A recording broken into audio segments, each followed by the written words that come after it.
eh, di sisi itu saja sudah ada dampaknya gitu ya. Citra sudah mulai tercoreng. Nah, oleh karena itu pelaksanaan ataupun memahami penilaian kesehatan pertama memang karena aturan, karena harus dilaksanakan, tapi yang lebih penting lagi atau bahkan substansinya adalah bagaimana menjadikan itu sebagai alat pendeteksi dini atau early warning system untuk menjadi BMT yang sehat. Nah, ini ringkasan dari peraturan Menteri Koperasi ya tentang pengawasan koperasi, kewenangan, objek pengawasannya. Jadi apa yang diawasinya, siapa yang melakukannya, nah kemudian timnya dan wujud dari yang bentuk kertas kerjanya ya, isian-isiannya seperti apa. Nah setelah dilakukan proses tentu ada hasilnya. Nah kemudian bagaimana sanksinya. Nah baik kita jelaskan satu persatu ya. Jadi koperasi yang diperiksa itu baik primer ataupun sekunder itu diperiksa. Kemudian simpan pinjam dan non simpan pinjam. Nah, meskipun kalau kita lihat aturan, kecenderungannya memang koperasi simpan pinjam atau KSPPS yang dominan di aturan ini gitu ya. Mungkin kalau yang non simpan pinjam masih bingung gimana begitu ya, ataupun terlalu banyak ragamnya ya. Tapi sebenarnya aturan ini sudah mengatur mana yang simpan pinjam, mana yang non simpan pinjam. Kemudian koperasinya, nah sekarang ada pengelompokan, ada KUK 1, KUK 2, 3, dan 4. Itu berdasarkan jumlah anggota, berdasarkan modal, ya, dan berdasarkan aset. Nah, dari 3 hal ini, mana yang duluan nyampe? Nah, bisa jadi anggotanya sudah di atas 5.000, tapi modal sendirinya 100 juta, asetnya 1 miliar. Tetap itu KUK, udah KUK 2, di atas 5.000 misalnya ya. Jadi 5.001 misalnya anggotanya. Itu sudah masuk KUK 2. Meskipun modal dan aset belum nyampe. Atau sebalik, atau juga hal yang lain. Modalnya cuma anggotanya cuma 10.000, tapi modal sendirinya sudah 50 miliar. Asetnya sudah 1T misalnya. Nah, maka tetap itu menjadi KUK 4 ya. Nah, bentuk pemeriksaan atau apa yang diperiksa berdasarkan KUK ini ya. Prakteknya saat ini sebenarnya hanya ada 2, KUK 1, KUK 2, satu format, KUK 3 dan KUK 4 format yang lainnya. Secara umum seperti itu gitu ya. Kemudian ya, nah ini kita langsung yang ke bawahnya aja ya, karena yang di atas itu kan tentang masalah teknis pelaksanaannya. Nah, kita nanti akan mengenal istilah KK-PKK. Oh, panjang banget ya. Kalau dulu istilahnya PKK, sekarang ada KK-PKK. Ya, berarti ada kakaknya, ada adiknya. KK-PKK ya. Nah, KK-PKK itu ya adalah pemeriksaan kesehatan koperasi, kertas kerja pengawasan kesehatan koperasi. Ya. Itu ada 4, tata kelola, profil risiko, kemudian kinerja keuangan, dan permodalan. Ya. Nah.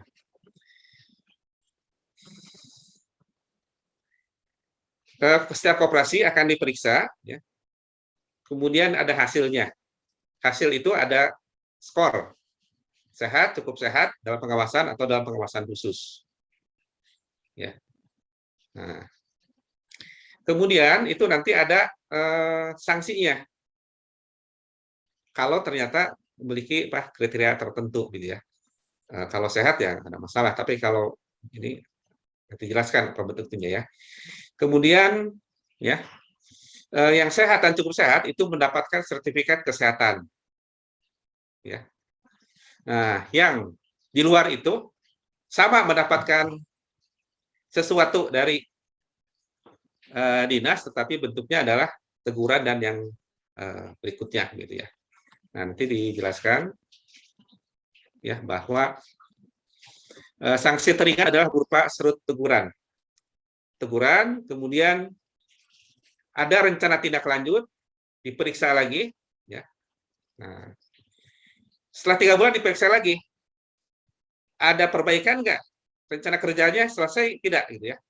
Nah, ini maka kalau nggak ditegur lagi.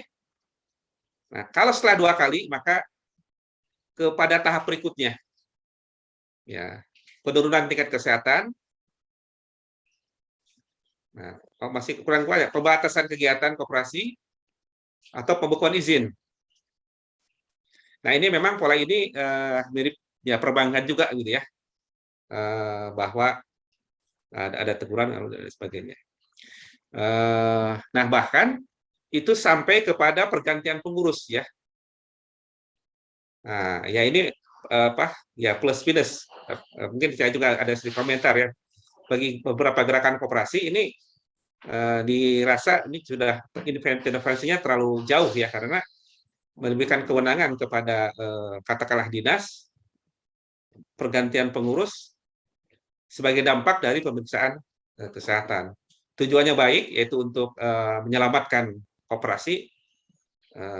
Nah, mungkin cuma kok sampai seperti itu ya. Tentu kan ini koperasi berbeda dengan bank ya. Memang intervensi dari OJK katakanlah sangat dominan, bahkan pada mulai penetapan ya, penetapan pengunduran diri itu sebagainya itu OJK terlibat. Gitu. Apakah juga ini mengacu ke OJK dan sebagainya? Nah, itu.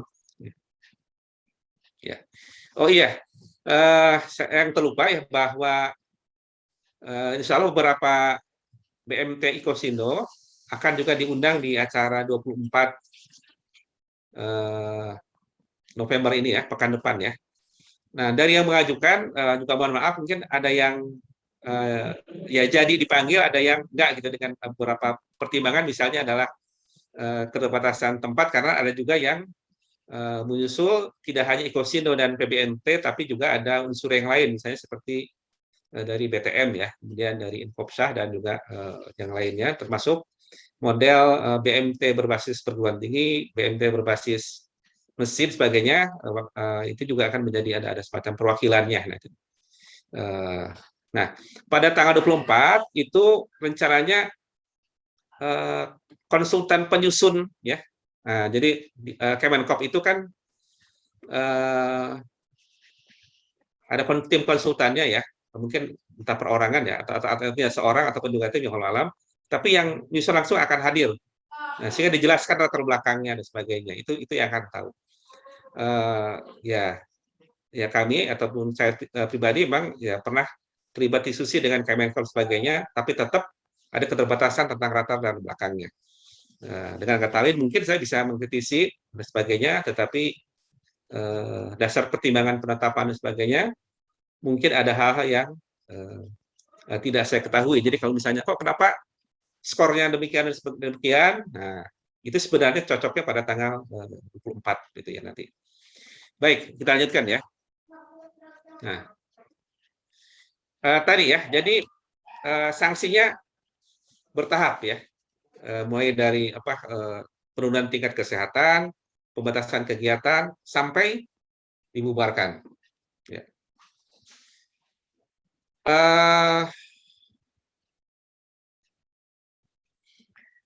Nah, ini juga dipantau ya. Nah, kalau perbankan biasanya juga setiap sanksi itu ada batas waktu.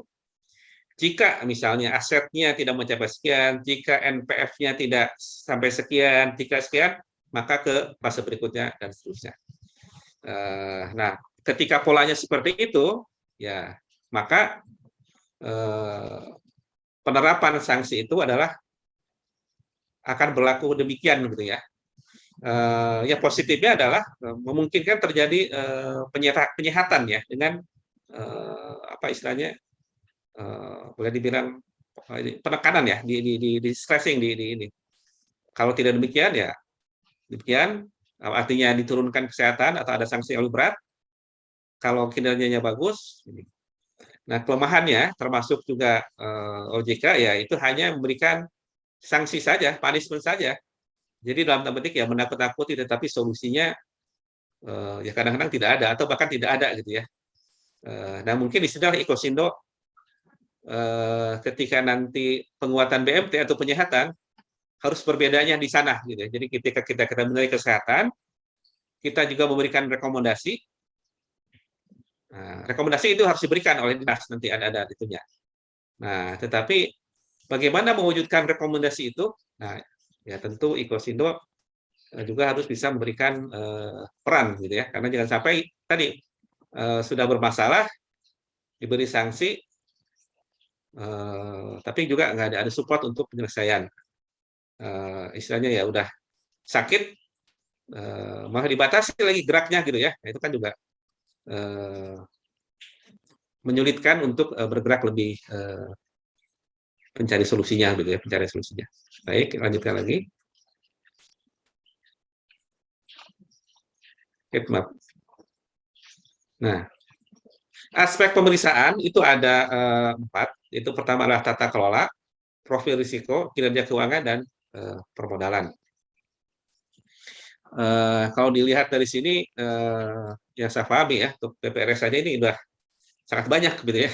Itu biasanya sih kinerja keuangan aja, kesehatan gitu ya, dan manajemen ya, yang biasa disebut dengan KAMEL ya. Jadi capital, aset, kemudian apa ya, kemudian manajemen, earning, dan liquidity gitu ya. Nah, ini sedangkan banyak itu bahkan sebenarnya di evaluasi kinerja keuangan. Kalau kita perhatikan di sini ada 11 ya. Nah, masing-masing bagian itu juga ada subnya lagi. Nah, di subnya lagi itu ada subnya lagi. Jadi ada sub gitu ya untuk penilaiannya. Mungkin nanti Bu Erni akan menjelaskan, itu ada sekitar berapa? 243 ya kalau nggak salah. Berapa ya?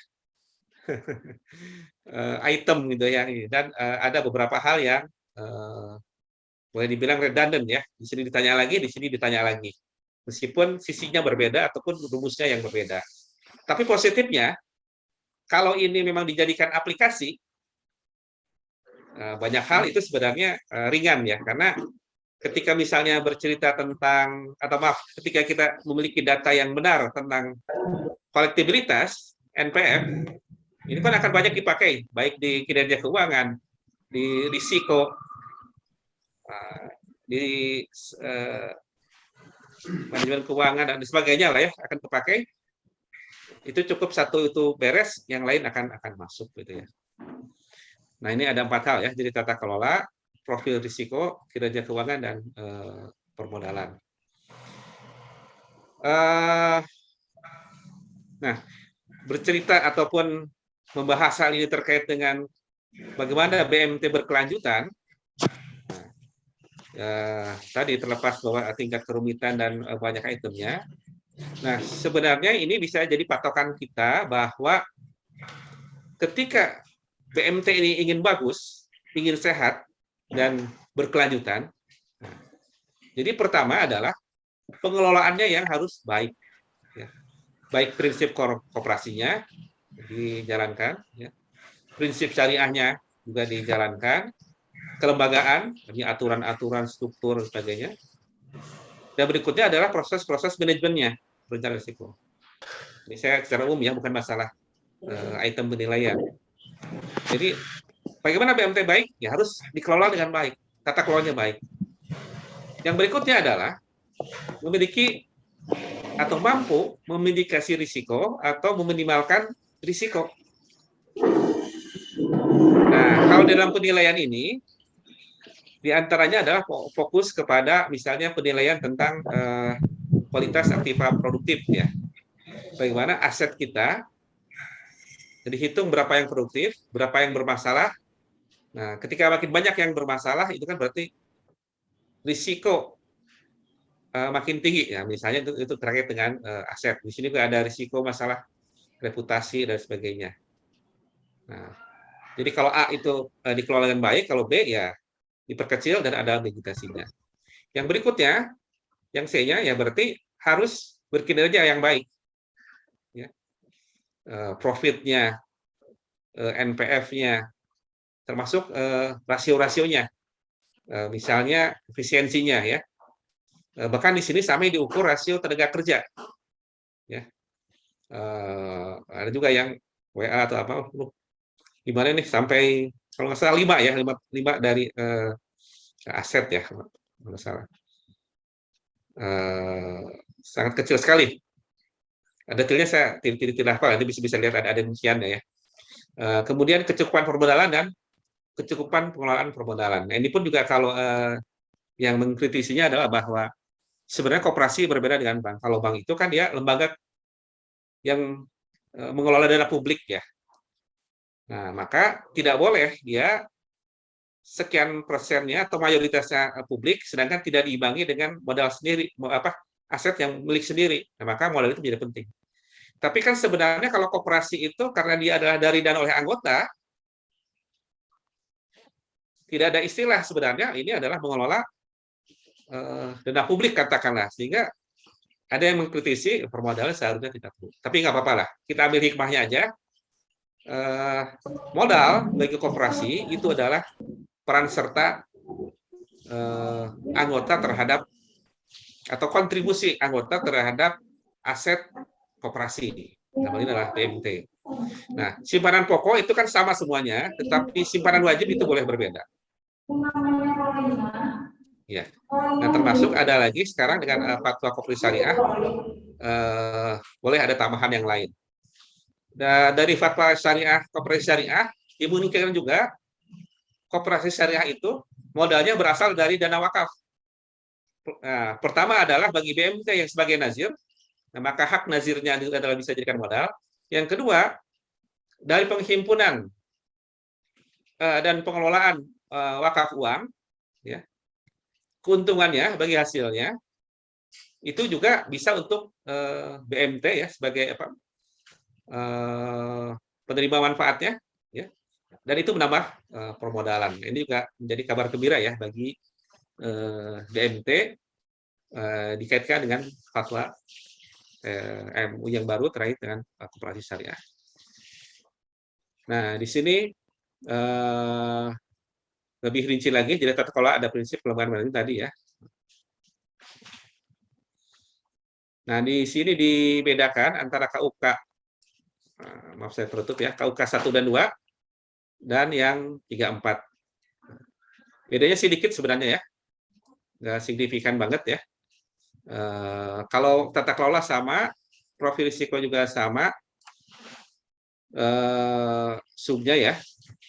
Nah, kalau rentabilitas, nah di bedanya di sini ada SHU bersih terhadap total pendapatan, ada NPM ya, net profit margin kalau istilah yang lain ya, sama di sini. Nah, kemudian di sisi prinsip syariah, di sini ada manajemen pengawas syariah. Nah, kemudian manajemen pengelolaan aset. Nah, bagaimana aset itu dikelola sesuai dengan syariah? Bagaimana SDM itu dimanage secara syariah? Nah, yang keempat adalah aktivitas-aktivitas kebajikannya ya, kegiatan sosial.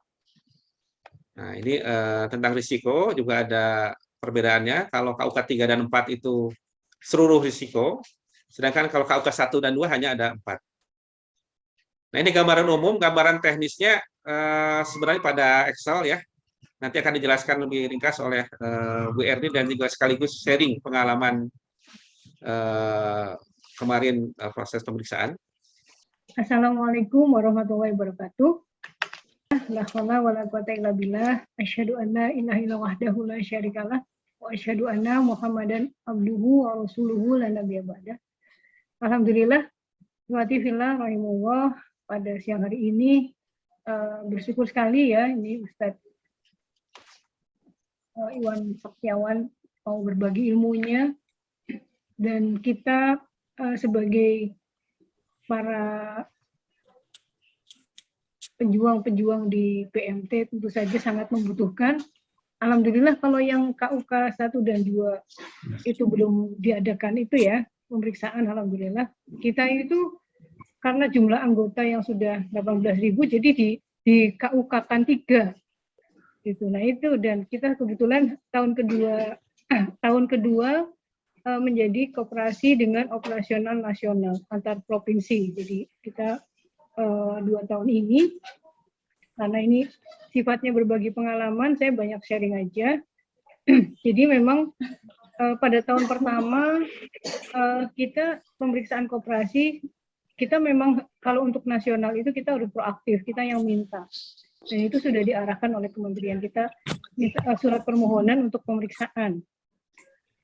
Tapi kemudian pemeriksaannya memang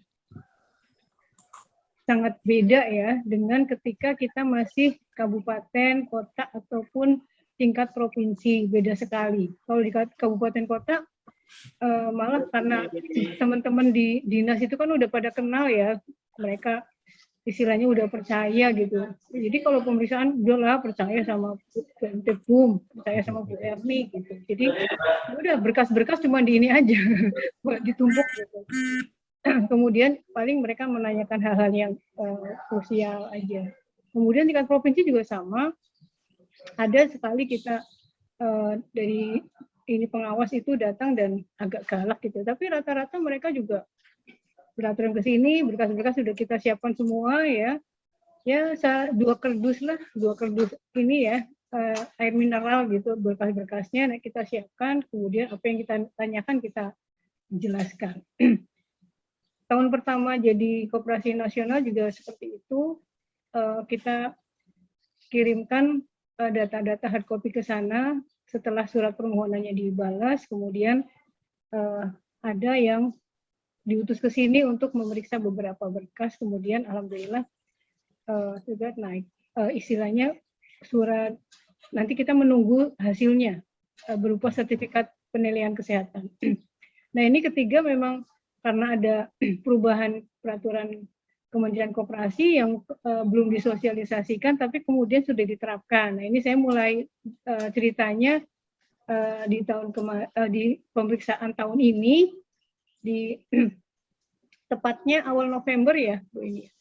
Awal November, hari Sabtu ada WA untuk adanya pemeriksaan. Kemudian diberikan file tentang input data ya, sistem input kertas kerja. Kita baca, hari Sabtu kan libur ya, Sabtu dan udah sore. Kita hanya bagi tugas pengurus, alhamdulillah kita memang pengurus sudah merangkap direksi, jadi day to day memang kita sudah stay di kantor. Tapi hari Sabtu kan libur itu, akhirnya ini kita bagi 3. Tadi yang seperti Pak Iwan jelaskan ya, dia ada tata kelola, ada kelembagaan, manajemen, ada prinsip syariah, profil risiko ya, kita bagi 3 lembur di rumah lah, maksudnya apa saja yang kira-kira ada. Kemudian hari Seninnya mereka datang ke sini, kertas-kertas kerja kita Senin ya Mbak ya. Senin langsung datang tuh. Jadi Sabtu sore diberitahu, Senin mereka datang. Dan berkas yang dibutuhkan itu lebih banyak ya, karena ada satu yang ini profil risiko. Profil risiko ini hal yang baru diterapkan dan lumayan banyak ininya hal-hal yang baru buat kita. Tapi ya kita teliti sekali yang mereka minta, meskipun sebetulnya kalau secara data sih ini coba saya share formnya yang beliau kirim, tapi memang KUK 3 kita dianggapnya KUK 3 nih Pak Iwan karena jumlah anggota kita, padahal kalau secara aset kita belum, kita masih KUK ini KUK 2. Nah, yang jadi bikin kita heran kan, kita kan memang memang istilahnya sektornya kan mikro, sehingga kan padat karya, otomatis yang kita ini kan pembiayaan kecil-kecil, otomatis dan mereka harus jadi anggota. Jadi memang sejak kita berpindah menjadi provinsi itu, sistem keanggotaan kita memang kita rubah. Dulu simpanan pokok kita pernah 50, kemudian ganti ketua pengurus, pengennya udahlah jangan pusing-pusing, jangan kebanyakan anggota gitu. Kita naikkan jadi simpanan pokok 250. Kemudian anggota luar biasanya banyak.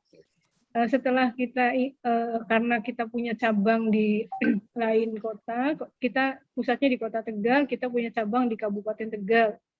Ada 2 malah. Makanya kita kemudian diminta untuk ke provinsi dan arahannya memang simpanan pokok diturunkan. Ya kita pertimbangkan memang repot juga kalau misalnya kita melayani kan harus anggota. Boleh calon anggota tapi 3 bulan. Nah, kan repot kalau kita harus ngontrol mana ini yang 3 bulan dinaikkan ke anggota, repot banget gitu. Akhirnya udah simpanan pokok kita ya, turunkan jadi 10.000 sampai sekarang. Simpanan wajib 5.000. Ini buat buat pengalaman buat teman-teman yang lain ya di BMT. Nanti kalau ketika pemeriksaan harus karena beda banget ketika pemeriksaan dulu hanya formalitas ya, paling halah percaya karo Bu Erni, karo BMT, begitu aja, mesti nemuin kayak gitu. Orang dinas tuh udah tikoh banget gitu. Nah sekarang tuh ya jangankan percaya, sekarang itu jadi saya kasih contoh nih, ini keanggotaan itu buku anggota dilihat, ambil sampel salah satu anggota yang pembiayaan, tanda tangan antara di buku anggota dengan slip pencairan pembiayaan dengan di akad itu dibandingkan. Ternyata yang di buku anggota itu beliau pakainya paraf. Itu dipermasalahkan jadi temuan. Nah, sampai segitu ya, bukan nakut-nakutin nih, tapi biar tambah ini ya, biar tambah hati-hati bahwa harus betul-betul kita nggak bisa main-main lagi sekarang, itu betul-betul harus profesional. Dan kisi-kisinya tadi ada beberapa ya tentang tata kelola, tentang kelembagaan, manajemen, prinsip syariah itu nomor 1, kemudian profil risiko. Saya itu share ya, ini inputnya, saya share inputnya dulu, nanti ini apa baru.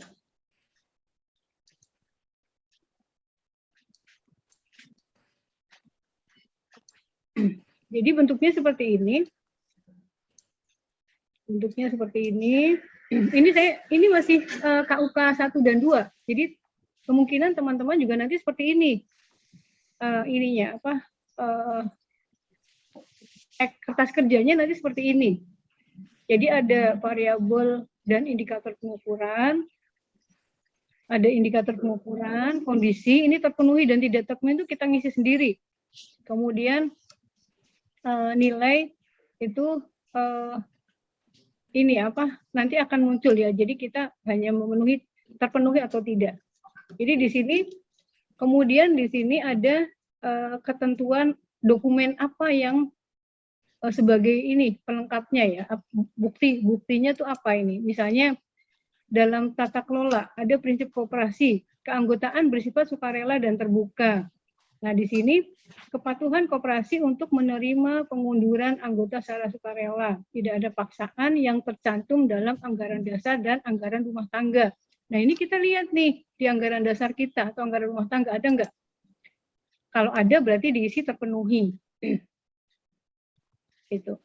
Jadi kemudian ini ya, jadi prinsipnya ini tata kelola ada beberapa poin di sini, nanti kita isi. Di sini nanti di paling kanan, kolom paling kanan itu ada bukti. Kalau di kompetensi kan bukti kompetensinya apa nih? Portofolionya apa? Bukti lembar kerjanya apa ini? Misalnya ini pengelolaan dilakukan secara demokratis. Nah, di sini di berita acara RAT dan daftar hadir dalam RAT memutuskan kebijakan atau peraturan internal koperasi. Jadi harus ada berita acara itu internal koperasi. Kalau ini udahlah, insya Allah kita dulu juga ini ya di pendidikan kesehatannya dulu seperti itu. Kemudian yang baru itu di profil risiko. Ini saya tunjukkan ini. Sebelum nanti kalau di PPT lebih jelas, tapi saya membuat PPT hanya ini saja, hanya indikator saja. Ini lembar dokumennya itu apa saja, insya Allah nanti kita bagi ya, biar bisa dipersiapkan. Nggak usah nunggu petugasnya, yang penting kita udah siap ya. Siapin aja kardus 2 gitu, karena lembarannya itu nanti akan banyak. Nah, ini profil risiko, ini yang hal yang baru ya, yang dulu tidak ada. Misalnya ada risiko inherent, ada risiko operasional, misalnya skala usaha dan struktur organisasi. skala usaha koperasi didukung dengan kapasitas SDM yang cukup memadai. Nah, ini antara jumlah pembiayaan dan jumlah SDM ini harus diisi. Ya, tadi, jadi kita misalnya jumlah pembiayaan itu kalau karena kita mikro ya, misalnya kemarin berapa Ibu? Jumlah pembiayaan, kemudian jumlah SDM, jumlah ya semua pengelola kita 70, jumlah pembiayaannya sekitar kalau yang sekitar berarti kita kan anggotanya 18.000 ya. Kalau yang sekitar 17.000 ya rekening jumlah pembiayaannya itulah. Ini jumlah SDM-nya nanti dinilai istilahnya sesuai dengan standar apa enggak atau terlalu banyak. Nah, ini memang ada hal-hal yang kita dipaksakan seperti bank gitu loh, sedangkan kita mikro. Nah, ini yang kita kemarin menyuarakan ke teman-teman kita di perhimpunan juga bahwa agar disampaikan ke kementerian. Ini di sini juga karena Pak Iwan juga sebagai anggota KNEKS dekat dengan pemerintah juga, mudah-mudahan nanti bisa bisa disampaikan. Jadi banyak hal-hal ya, ini misalnya tentang ini pendapatan tentang ini jumlah biaya tenaga kerja. Biaya tenaga kerja itu tidak boleh lebih dari 10% dari total pendapatan.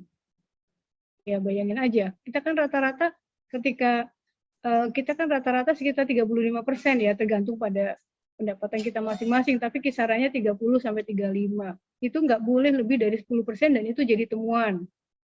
Nah, ini juga memang kita belum bisa mengerti ya gimana kalau di bank mungkin dengan jumlah pendapatan ratusan miliar bisa ya, dengan jumlah tenaga kerja yang sedikit bisa seperti itu. Nah, ini yang kemarin kita memang perlu curhat kepada lembaga yang bisa memediasi ya. Ini kan judulnya kan sharing pengalaman. Kemarin sharing pengalamannya memang benar-benar jutek banget ya. Artinya ini kok nggak rasional, masa kita tidak boleh lebih dari 10. Lima itu kakak apa satu ya 2? Oh iya saya bacanya yang kemarin ini. Saya di ininya KUK 3 soalnya 10%. Oh, kalau di BMT 5% ya kalau salah ya. Bilangnya 5%. 5% kalau KUK 3. 5% ya, kecil, tapi luar kemarin biasa. Makanya aduh. Katanya 10%, tapi di BMT Bahtera 5%. Dan makanya sih bener sih ngendi toh, ya wis lah. Yang penting kita udah jadi temuan ya sudah lah. Nah, masa kita mau menurunin gaji berapa itu aja udah istilahnya ada yang belum UMR, itulah makanya curhatnya sama Ustadz Iwan aja, nanti disampaikan aja. Itu ini nanti tinggal diisi, kemudian nanti di sini ada data keuangan, aset lancar, kemudian investasi jangka panjang, aset tetap ya, hutang, kemudian ekuitas, partisipasi bruto, nanti diisi semua. Nanti akan muncul di sini ada neraca, ada PHU ya. Jadi sekarang itu istilahnya PHU, pendapatan hasil usaha ya. Jadi bukan laba atau sisa hasil usaha, tapi sekarang istilahnya adalah PHU. Nah, di sini nanti akan muncul sendiri. Kemudian ATMR juga, aset tertimbang menurut risiko juga nanti akan muncul sendiri di sini. Kemudian NPF juga nanti akan muncul. Ada RPL. Nah, ini kita tinggal ngisi, nanti ada ini semua. Ada promosi ekonomi anggota, PA, ada OP, pokoknya sudah inilah. Ini tadi yang di ini ya. Jadi skornya nanti ini akan muncul. Nah, kemarin memang kita disuruhnya ngisi KUK 2, tapi setelah melihat anggota langsung dinaikkan KUK 3, makanya ya sudahlah, kita mau pasrah aja, yang penting kita udah berusaha. Ini banyak sekali ya, pertanyaannya banyak, dan ini langsung otomatis nanti akan ada hasilnya. Ya, ini kalau untuk untuk paparan sekilasnya apa saja sih yang ini nanti bisa kita bagikan saja ini variabel indikatornya apa saja, mulai dari tata kelola, pemberian balas jasa. Ini kalau dijelasin nanti ketemu di itu aja di Solo ya tanggal 24. Ini mau dibahas ya Pak Iwan, yang mau dibahas nanti kalau meskipun belum bisa semua, tapi mudah-mudahan nanti yang lain kita bagikan filenya agar bisa disiapkan. Insya Allah tinggal disiapkan aja karena sudah cukup jelas sebetulnya panduannya. Kita ingin agar BMT ada di Kosindo istilahnya jangan menemui hal-hal yang tidak mengenakan ya. Kalau di saya kan benar-benar dadak, ini jangan, pokoknya kalau udah dikasih materi ini ya untuk disiapin ya. Jadi disiapkan berkas-berkasnya karena udah jelas banget, sudah jelas panduannya dan ini apa hal-hal yang lain juga udah jelas jauh. Tadi udah saya share belum ya? Ini ya seperti ini. Sama sih ya, seperti yang tadi. Kalau Excel-nya saya oper ke sini aja, ya nanti jelas. Nanti insya Allah akan dibagi ya, kalau ini apa, penjelasan per detailnya nggak bakalan selesai, kita banyak sharing aja nanti. Karena ini jumlahnya tadi sekitar 240-an pertanyaan, dan tentu saja bukan hanya pertanyaan, tapi juga membutuhkan dokumen buktinya. Insya Allah itu saja dari saya sharingnya, mudah-mudahan bermanfaat dan kita harapkan teman-teman semangat ya. Ini siang-siang dikasih jamu pahit ini, mudah-mudahan segera disiapkan tuh dokumen-dokumennya, nggak usah nunggu ya karena sudah jelas. Di situ KUK adalah batasannya aset, kemudian jumlah anggota, modal kita harus masing-masing ini apa ini mengukur diri sendiri kira-kira KUK berapa, kemudian diisi. Kita sebetulnya di BMT BUM itu sudah terbiasa, setiap tahun kita juga menilai diri sendiri sebetulnya. Hanya saja ini yang nasional itu memang belum pernah disosialisasikan, tahu-tahu suruh ngisi, tapi alhamdulillah. Jadinya bisa sharing, gitu. Mudah-mudahan yang kena BUM aja, gitu. Yang lain sudah siap semua. Allahumma amin. Itu saja. Mudah-mudahan tetap semangat dan semakin baik semua, karena peranan BMT pemenangan dakwah sangat dinantikan. Wassalamualaikum warahmatullahi wabarakatuh. Waalaikumsalam warahmatullahi wabarakatuh. Sebenarnya kalau visi ke depan sebenarnya adalah penyederhanaan gitu ya. Hal-hal yang sifatnya duplikasi, redundan dan yang selainnya seharusnya sih dihindari. Kemudian terkait dengan pemeriksaan pun ke depan itu sebenarnya akan diupayakan melalui digitalisasi. Nah, proses penyusunan ini ya terlepas tadi ya, ada hal-hal yang mungkin menjadi tanda tanya atau bahan masukan, terutama dari sisi sistem scoring-nya. Tetapi kalau lihat Excel-nya itu juga sebenarnya relatif cukup sistematis, jadi cukup telaten ya yang bikin Excel-nya gitu.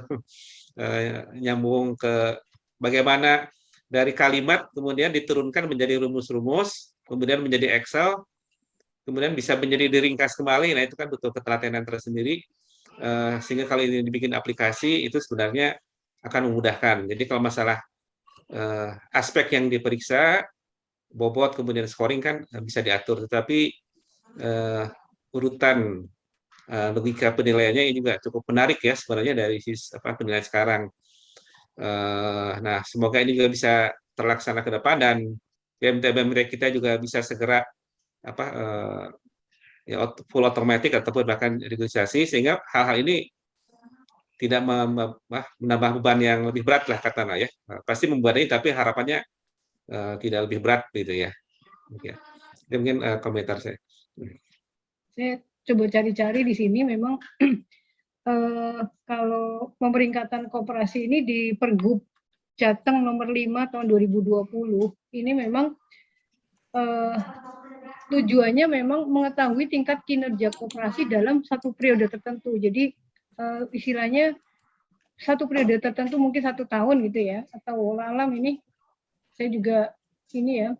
Jadi di sini memang di sini jelas di bab 7 pemeringkatan koperasi itu alat penilaian terhadap kondisi dan kinerja koperasi melalui sistem pengukuran objektif dan transparan. Jadi di sini memang beda dengan ini penilaian kesehatan. Kalau di sini memang kinerja koperasi, kemudian ini apa? Tujuannya mendorong agar koperasi menerapkan prinsip-prinsip koperasi, kemudian jati diri koperasi, kaidah bisnis dan sebagainya. Jadi ini apa? Kayak apa ya? Kayak word lah. Jadi ini sistemnya ini kalau kesehatan kan hanya kesehatan keuangan dan kelembagaan dan sebagainya. Kalau ini pemeringkatan.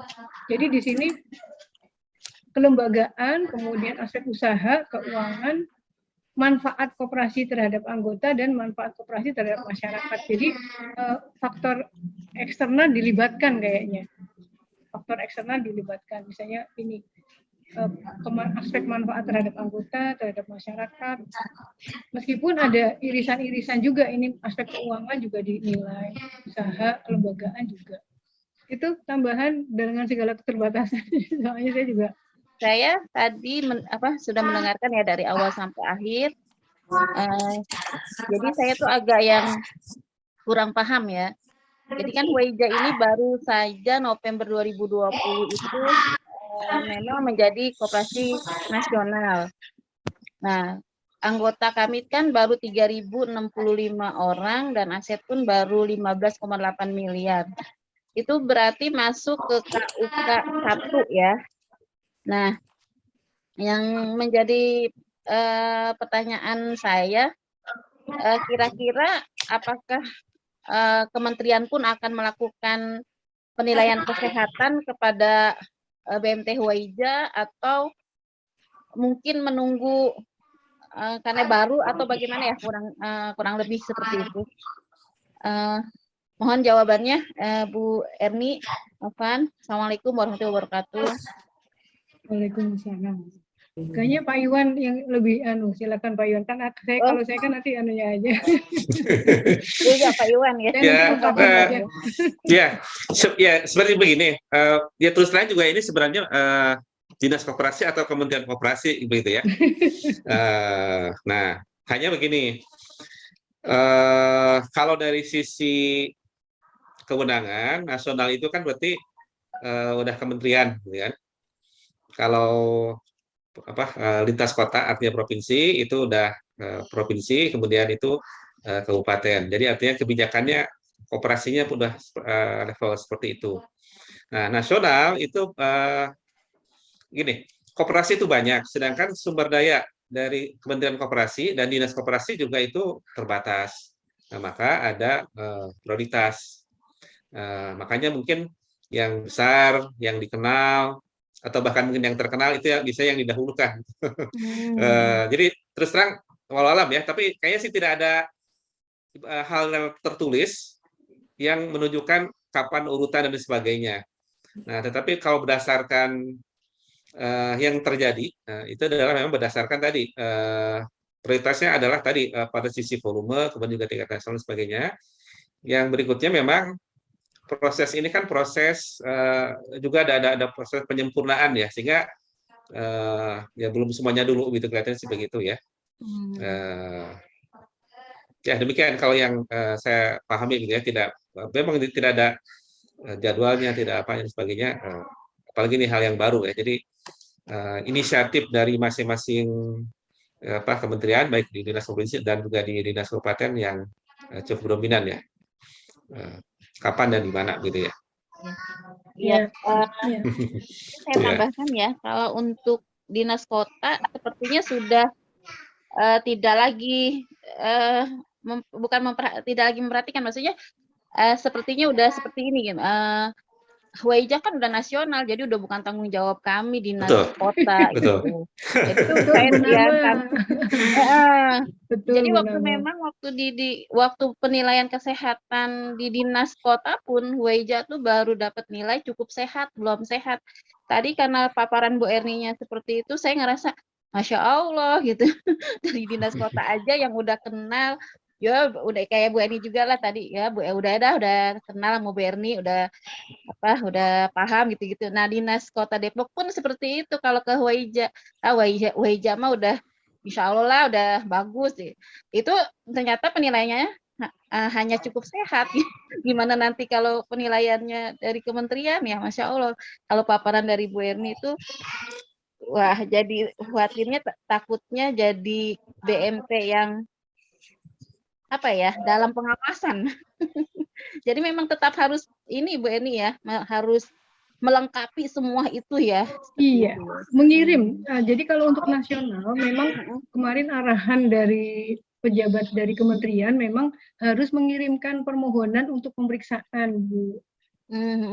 Jadi karena kita kan keperluannya kan kita ketika RAT kan kita istilahnya kalau kami sih selalu mencantumkan aspek penilaian kesehatan itu kepada anggota sebagai istilahnya bukti komitmen kita bahwa kita sudah ini berusaha untuk dinilai gitu, sehingga ketika kita jadi operasi nasional pun kita ini kita minta, kita kemarin alhamdulillah kita malah ketika nasional itu dapat penilaian sehat, dapat nilai sehat ketika nasional. Tapi ini dengan peraturan baru kita nggak tahu, kayaknya sih turun nih jadi cukup sehat karena memang ada aspek-aspek yang kayaknya belum masuk akal ketika diterapkan di koperasi. Kalau menurut saya harapannya sih ada perubahan dari regulator ya, dari pemerintah, karena memang banyak yang dipaksakan sekali tadi seperti rasio ini biaya tenaga kerja terhadap pendapatan total maksimal 10% kan nggak mungkin. Kita di sektor padat karya gini gitu, kita ke pasar-pasar karena tujuan kita kan memang bagaimana agar rakyat kita yang kecil, pedagang-pedagang kecil keluar dari jeratan rentenir. Nah, itu yang kita kemungkinan turun jadi cukup sehat. Kemarin waktu awal sih alhamdulillah sehat. Jadi optimis aja Bu Nama, yang penting karena sudah 5 miliar ya ini aja. Pokoknya disiapkan berkasnya. Kemudian kalau menurut saya sih nanti nunggu itu dulu, nunggu stabil dulu, nggak usah ngirim permohonan ini kesehatan dulu, karena ini belum fix deh kayaknya, masih digodok ya Pak Iwan ya. Mudah-mudahan ada perubahan yang lebih soft gitu. Karena yang lain juga belum diperiksa. Yang penting disiapin aja Bu Nama. Iya. Mungkin juga kiatnya barangkali Bu Erni ya, misalnya bagaimana kan sebenarnya ada dua hal. Pertama adalah hal yang sifatnya statis, yang kedua ada sifatnya dinamis. Hal yang statis misalnya seperti SOP, SOM kan begitu ya. Iya. Peraturan dan sebagainya. Nah, itu memang mau tambah harus segera diselesaikan, dikerjakan. Terlepas itu aturan atau tidak, ya memang sebenarnya itu kewajiban, kan gitu ya. Nah, sehingga ketika nanti pemeriksaan itu bukti-buktinya itu sudah ready. Nah, kalau masalah kinerja, laba rugi itu kan ya boleh dibilang dinamis ya. Kita bagus sekarang, ternyata pas pemeriksaan ada satu lain hal misalnya ya. Baik, kalau terkait dengan kesehatan itu dulu memang saya juga ikut terlibat di kementerian untuk menyusunnya. Tapi walaupun saya tidak setuju dengan beberapa hal terkait dengan model yang dikembangkan dalam pengawasan kesehatan itu, karena ruhnya tidak tepat gitu. Gini maksud disebut ruh itu adalah kita menganalisis suatu objek itu berdasarkan mestinya karakteristiknya sesuai dengan objek yang diuji gitu atau yang dilihat. Misalkan gini, menganalisis kucing, kesehatan kucing itu berbeda dengan menganalisis kesehatan kambing atau bebek dan sebagainya, karena barangnya berbeda gitu. Jadi jangan dipakai alat kesehatannya untuk menganalisis bank, kemudian dipakai untuk koperasi. Nah, ini cara berpikir yang sebetulnya sangat kontradiktif, sangat jauh gitu ya. Tapi ala kulihal kita jangan bicara terkait dengan konsepsinya dulu, tapi yang harus kita pahami dalam konteks menganalisis sebuah kesehatan lembaga keuangan seperti BMT ini, harus kita pahami adalah pada filosofis dari apa itu sehat gitu. Yang pertama terkait dengan sehat itu adalah kemampuan untuk tumbuh dan berkembang. Jadi kalau BMT selama dia mampu tumbuh dan mampu berkembang, artinya kalau mampu tumbuh dan berkembang itu ada kebaikan, ada pertumbuhan, ada itu gejala-gejala yang baik gitu. Nah, gejala-gejala yang baik itu yang diperlihatkan memang dalam rasio-rasio keuangan itu sudah diakomodir ya. Ada rasio pertumbuhan. Harusnya itu yang lebih concern dilihat. Yang kedua, kita juga harus melihat ada penyakitnya atau tidak gitu. Penyakit itu yang dilihat pada risiko. Nah, itu teman-teman yang harus begitu paham. Karena BMT itu menganggapnya ini hampir sama dengan perbankan, melakukan analisisnya BMT itu seperti perbankan. Padahal sejatinya kalau dia menganut konsep koperasi itu berbeda gitu. Jadi dana pihak ketiga misalkan itu dianggapnya dana pihak ketiga padahal bukan dana pihak ketiga. Ini dana anggota gitu. Jadi berbeda. Akhirnya kan karena ruhnya ditanamkan seolah-olah kita memelihara dana pihak ketiga, maka koperasi BMT atau koperasi konvensional juga yang termasuk koperasi simpan pinjam itu, ruhnya itu ada kembali kepada simpan pinjam, kembali pada perbankan gitu. Karena alat ukur untuk kesehatannya sendiri menggunakan analisis perbankan. Jadi memang apa bedanya sekarang lembaga keuangan perbankan itu dengan koperasi? Hampir sama gitu. Jadi cara berpikirnya karena begitu, padahal sebetulnya esensinya koperasi itu berbeda banget, gitu. Berbeda banget. Dia berbasis pada anggota, ini berbasis pada para pemilik, gitu. Hanya kan kita kalau sekarang dianggap apakah anggota itu pemilik? Nah kalau ada masih pertanyaan di teman-teman pengelola seperti itu artinya belum begitu paham dengan konsep koperasi. Dan kita mengakui bahwa kita ini adalah seperti lembaga keuangan yang lain, perbankan. Oke, jadi ada dua hal tadi. Pertama saya sebutkan mampu tumbuh dan berkembang. Yang kedua rentan ketahanan terhadap resiko. Itu harus ada alat ukurnya. Apa resikonya? Resiko terhadap BMT itu apa gitu. Yang tidak diukur pada analisis itu adalah kalau kita mengukur itu kan resiko karena pembiayaan, resiko karena reputasi, resiko misalkan karena ada fraud dan lain-lain gitu ya. Itu sebetulnya nggak salah dan itu juga memang sudah dilakukan, mengcopy paste dari lembaga keuangan yang sebelah gitu yang perbankan, kita kemudian kita adopsi dan kita pakai gitu. Ruhnya masih hanya seperti itu. Padahal sebetulnya kalau kita dalam konteks syariah ya, resiko itu yang pertama. Seandainya seseorang itu ingkar dari Allah Subhanahu wa taala, seseorang itu kemudian bermaksiat kepada Allah Subhanahu wa taala, itu resiko yang terbesar gitu. Apa alat ukurnya? Mestinya harus ada alat ukur dong gitu. Itu yang luput dari cara berpikirnya lembaga pengukur ya, termasuk dalam ini Kementerian Koperasi, bagaimana cara mengukur sebuah lembaga keuangan syariah gitu. Itu juga luput. Kalau yang tadi apalagi dia mengukur dia adalah entitasnya adalah sebuah koperasi juga agak bias gitu ya. Tapi diukur juga di tempat yang lain gitu. Ada cara pengukuran yang lain tentang kepatuhan ya. Kepatuhan itu salah satunya bagaimana dia patuh terhadap aturan-aturan main koperasi yang tadi disebutkan oleh Mbak Erni ya, dengan aturan macam-macam itu. Nah, BMT memang harus patuh dengan itu. Patuh itu untuk apa sih? Sebetulnya patuh itu bukan menentukan kita sehat tidak sehat. Ya, artinya sehat tidak sehat itu adalah mampu tumbuh dan berkembang. Tapi kalau patuh tidak patuh itu adalah bagaimana dia menjadi anak yang baik, sehat tapi baik gitu. Sehat tapi baik. Nah, karena indikatornya kalau dia tidak patuh terhadap aturan itu dikhawatirkan oleh government, atau pemerintah atau pengawas publik gitu ya. Ini bisa jadi problem, jadi masalah sehingga perlu dimasukkan ke dalam kesehatan. Sebetulnya itu tidak mestinya ada terpisah gitu ya. Jadi ini adalah bukan indikator kesehatan, tetapi ini adalah indikator untuk mengurangi atau memberikan sebuah pengurangan terhadap nilai gitu. Jadi kalau ada penyalahgunaan maka itu adalah pengurangan. Kalau tidak ada penyalahgunaan ya dia tidak ada nilai yang baik atau tidak gitu. Tetap saja. Nah, kalau nilai yang baik tidak baik kembali lagi pada esensi dari sebuah lembaga itu sehat atau tidak. Ya tadi ada konteks pertumbuhan, tumbuh dan berkembang itu bagaimana cara mengukurnya. Tahan terhadap resiko penyakit itu bagaimana cara mengukurnya gitu. Dan seterusnya. Saya agak menyoroti itu kita terlalu terpaku pada camel gitu. Padahal Kemal itu kalau antum tahu, ruh di belakangnya adalah bagaimana kepentingan kapital, kepentingan pemilik modal itu terlindungi gitu. Dan kepentingan masyarakat gitu ya. Ada cara berpikir yang berbeda. Tapi mungkin di lain waktu saya pikir kita akan bisa diskusi lebih banyak ya. Hari ini mohon maaf ada jadwal kultum, jadi di masjid saya udah persiapkan diri ke sana dulu. Mohon maaf nih nggak bisa dituntaskan. Nanti kita ketemu lagi deh kapan-kapan. Assalamualaikum. Ya. Waalaikumsalam.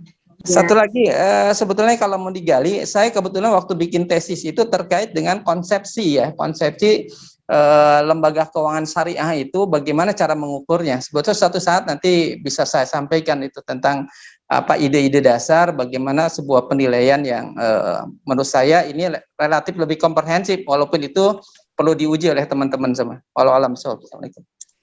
Teman-teman pejuang ekonomi syariah di BMT dimanapun berada ini, kita harapkan sesuai dengan semangat kita untuk dakwah ekonomi syariah, kita semangat untuk bagaimana berbenah diri, menguatkan dan mengokohkan diri BMT-nya masing-masing, dan bersiaplah untuk segera ketika di sebelah ya misalnya di kabupaten sebelahnya belum ada, segera bersiap buka cabang ya. Kemudian segera ketika kita sudah berbenah itu kemudian kita membuka diri untuk studi banding, untuk magang, karena kita ingin ada ada penumbuhan BMT baru untuk pemenangan dakwah. Tapi tentu saja tidak sederhana, mulai dari BMT yang ada eksis dulu.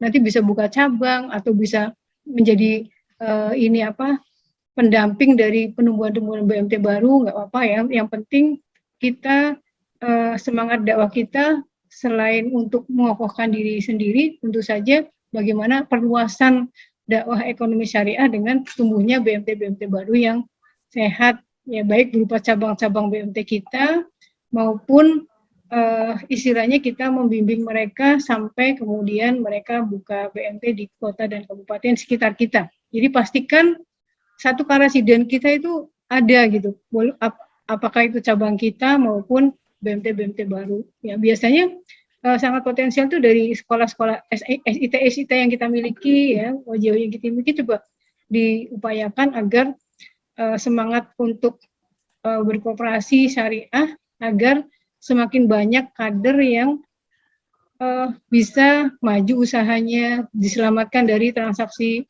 yang non syariah ya, karena dari jauhlah ke beberapa ke beberapa provinsi itu masih banyak kader-kader yang kemudian masih nyaman dengan kur konvensional, ya masih tidak ada akses, nggak ada BMT, ya satu provinsi itu nggak ada BMT itu banyak.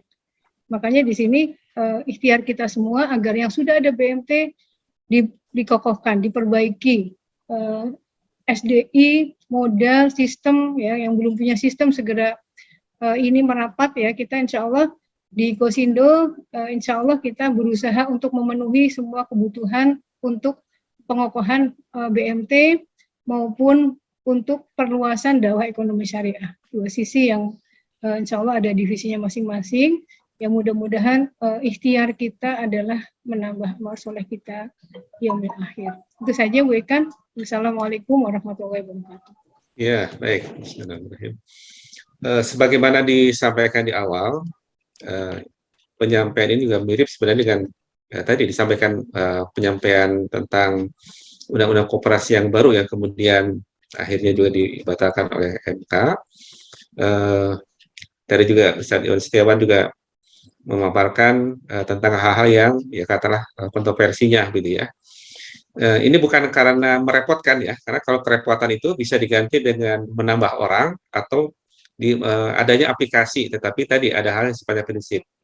Nah, tapi terlepas dari itu, ya, pertama ini bagaimanapun juga adalah sudah ditetapkan dan sehingga menjadi kewajiban koperasi. Nah, menjadi kewajiban BMT kita harus melaksanakan, sehingga kita harus menyiapkan. Terus yang kedua, kita juga harus memiliki kapasitas ataupun penguasaan terhadap hal-hal ini, gitu ya. Nah, jadi proses advokasi, penyelarasan ataupun juga penyempurnaan regulasi berjalan, tapi sambil berjalan ya ini tetap harus dikuasai. Nah, berikutnya adalah kita justru harus memanfaatkan ya, dengan segala kekurangan tadi, hal ini menjadi ya katakanlah cermin atau mengambil refleksinya ya, manfaatnya atau hikmahnya dari penilaian kesehatan ini, membuat ya monitoring dan evaluasi PMT yang lebih baik gitu ya. Nah, artinya dengan terlepas segala kekurangan, kritikan sebagainya, ini menjadi sesuatu yang bermanfaat bagi kita, di samping pastinya saya akan merepotkan. Nah, kalau hanya repotan saja kan sayang. Nah, bagaimana kerepotan ini menjadi atau berbuah menjadi manfaat. Nah, demikian dari saya. Wassalamualaikum warahmatullahi wabarakatuh. Waalaikumsalam warahmatullahi warahmatullahi wabarakatuh. Ya.